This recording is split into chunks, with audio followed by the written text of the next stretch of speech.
लोक देवता बाबा रामदेव जी रामसा पीर का जीवन परिचय। बाबा रामदेव जी महाराज या बाबा रामसा पीर राजस्थान के एक सुप्रसिद्ध लोक देवता हैं, जो 15वीं शताब्दी के आरंभ में भारत में लूट खसोट और झगड़ों के कारण स्थितियां बड़ी खराब बनी हुई थीं। बताया जाता है कि उस समय भैरव नाम का राक्षस का आतंक था।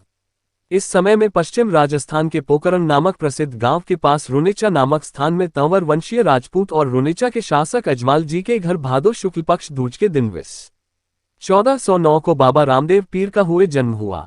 बाबा रामदेव जी महाराज या बाबा रामसा पीर राजस्थान के एक सुप्रसिद्ध लोक देवता हैं, जो 15वीं शताब्दी के आरंभ में भारत में लूट खसोट और झगड़ों के कारण स्थितियां बड़ी खराब बनी हुई थीं।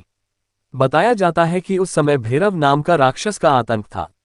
इस समय में पश्चिम राजस्थान के पोकरण नामक प्रसिद्ध गांव के पास रुनेचा नामक स्थान में तंवर वंशीय राजपूत और रुनेचा के शासक अजमाल जी के घर भादो शुक्ल पक्ष दूज के दिन 1409 को बाबा रामदेव पीर का हुए जन्म हुआ। रामदेव जी जीवन परिचय। जन्म = भाद्रपद शुक्ल द्वितीयावी स 1409। जन्म स्थान = रुनेचा। मृत्यु = स 1442। मृत्यु स्थान = रामदेवरा। समाधि = रामदेवरा। उत्तराधिकारी = अजमल जी। जीवन संगी = नेतलदे। राजघराना = तोमर वंशीय राजपूत। पिता = अजमल जी। माता = मैनादे। धर्म = हिंदू मुस्लिम एकता के प्रतीक बाबा रामदेव जी ने अपने अल्प जीवन में वह कार्य कर दिखाया जो सैकड़ों वर्षों में भी होना संभव नहीं था। सभी प्रकार के भेदभाव को मिटाने के लिए सभी धर्मों में एकता स्थापित करने के कारण बाबा रामदेव हिंदुओं के देवता है, तो वही मुसलमानों के लिए रामसा पीर है। वैसे भी राजस्थान के जनमानस में 5 पीरों की प्रतिष्ठा है, जिनमें बाबा रामसा पीर का महत्वपूर्ण स्थान है। रामदेव बाबा ने हमेशा ही दलितों की समाज सेवा की है। बाबा रामदेव ने एक दलित कन्या डाली बाई को अपने घर में पालकर उसका भरण पोषण किया था। देखा जाए तो आज बाबा के भक्तों की ज्यादा संख्या दलित लोगों की है। बाबा रामदेव पोकरण क्षेत्र के शासक भी रहे थे। उस समय में पोकरण की जनता का भैरव नाम के राक्षस का आतंक था, जिससे बाबा रामसापीर ने उससे मुक्त करवाया था। इतिहास व लोक कथाओं में बाबा द्वारा दिए ढेर सारे पर्चों का जिक्र है। जनश्रुति के अनुसार मक्का के मौलवियों ने अपने पूज्य पीरों को जब बाबा की ख्याति और उनके अलौकिक चमत्कार के बारे में बताया तो वे पीर बाबा की शक्ति को परखने के लिए मक्का से रुनेचा आए। बाबा के घर जब पांचों पीर खाना खाने बैठे तब उन्होंने बाबा से कहा कि वे अपने खाने के बर्तन सीपियां मक्का ही छोड़ आए हैं और उनका प्रण है कि वे खाना उन सीपियों में ही खाते हैं। तब बाबा रामदेव ने उन्हें विनयपूर्वक कहा कि उनका भी प्रण है कि घर आए अतिथि को बिना भोजन कराए नहीं जाने देते, और इसके साथ ही बाबा ने अलौकिक चमत्कार दिखाया। जो सीपी जिस पीर की थी वो उसके सम्मुख रखी मिली। इस चमत्कार पश्चात से वे पीर इतने प्रभावित हुए कि उन्होंने बाबा को पीरों का महापीर स्वीकार किया। बाबा रामदेव ने भाद्रपद शुक्ला एकादशी स 1442 को अपने स्थान पर जीवित समाधि ले ली थी। रामदेव जी ने अपने हाथ से श्रीफल लेकर सभी बड़ों को प्रणाम किया तथा सभी ने पुष्प चढ़ाकर रामदेव जी का हार्दिक तनमन व श्रद्धा के साथ अंतिम पूजन किया। रामदेव जी ने समाधि में खड़े होकर सबके प्रति अपने अंतिम उपदेश देते हुए कहा, प्रति माह की शुक्ल पक्ष की दूज को पूजा पाठ भजन कीर्तन करके पर्वोत्सव मनाना, रात्रि जागरण करना। प्रतिवर्ष मेरे जन्मोत्सव के उपलक्ष्य में तथा अंतर्ध्यान समाधि होने की स्मृति में मेरे समाधि स्तर पर मेला लगेगा।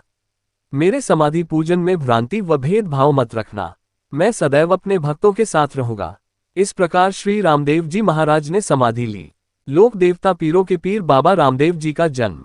श्री रामदेव जी का जन्म भादवा सुदी पंचम को विक्रम संवत 1409 को सोमवार के दिन हुआ।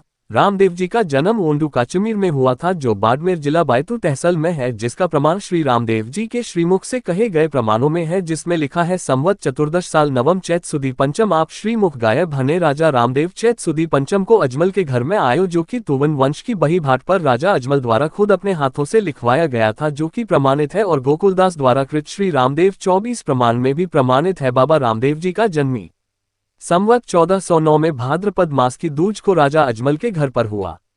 उस समय सभी मंदिरों में घंटियां बजने लगीं, तेज प्रकाश से सारा नगर जगमगाने लगा।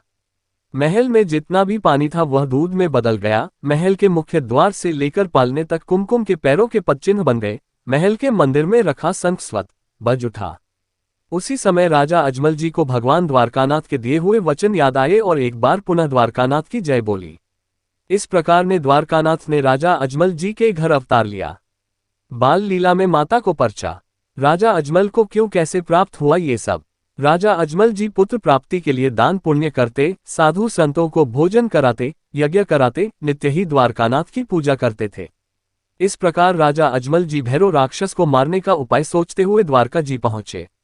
जहां अजमल जी को भगवान के साक्षात दर्शन हुए। राजा के आंखों में आंसू देखकर भगवान ने अपने पीतांबर से आंसू पोंछकर कहा, हे भक्तराज रो मत, मैं तुम्हारा सारा दुख जानता हूं। मैं तेरी भक्ति देखकर बहुत प्रसन्न हूं, मांगो क्या चाहिए तुम्हें, मैं तेरी हर इच्छाएं पूर्ण करूंगा। भगवान की असीम कृपा से प्रसन्न होकर बोले, हे प्रभु, अगर आप मेरी भक्ति से प्रसन्न हैं तो मुझे आपके समान पुत्र चाहिए, यानी आपको मेरे घर पुत्र बनकर आना पड़ेगा और राक्षस को मारकर धर्म की स्थापना करनी पड़ेगी। तब भगवान द्वारकानाथ ने कहा, हे भक्त, जाओ, मैं तुम्हें वचन देता हूं कि पहले तेरे पुत्र विरमदेव होगा। तब अजमल जी बोले, हे भगवान, एक पुत्र का क्या छोटा और क्या बड़ा। तो भगवान ने कहा, दूसरा मैं स्वयं आपके घर आऊंगा। अजमल जी बोले, हे प्रभु, आप मेरे घर आओगे तो हमें क्या मालूम पड़ेगा कि भगवान मेरे घर पधारे हैं। तो द्वारकानाथ ने कहा कि जिस रात मैं घर पर आऊंगा उस रात आपके राज्य के जितने भी मंदिर हैं उसमें अपने आप घंटियां बजने लग जाएगी, महल में जो भी पानी होगा वह दूध में बदल जाएगा तथा मुख्य द्वार से जन्मस्थान तक कुमकुम के पैर नजर आएंगे, वह मेरी आकाशवाणी भी सुनाई देगी और मैं अवतार के नाम से प्रसिद्ध हो जाऊंगा। इसे लाइक, कमेंट, शेयर करें। जानकारी अच्छी लगी हो तो सब्सक्राइब करना ना भूले। जय बाबा की दोस्तों।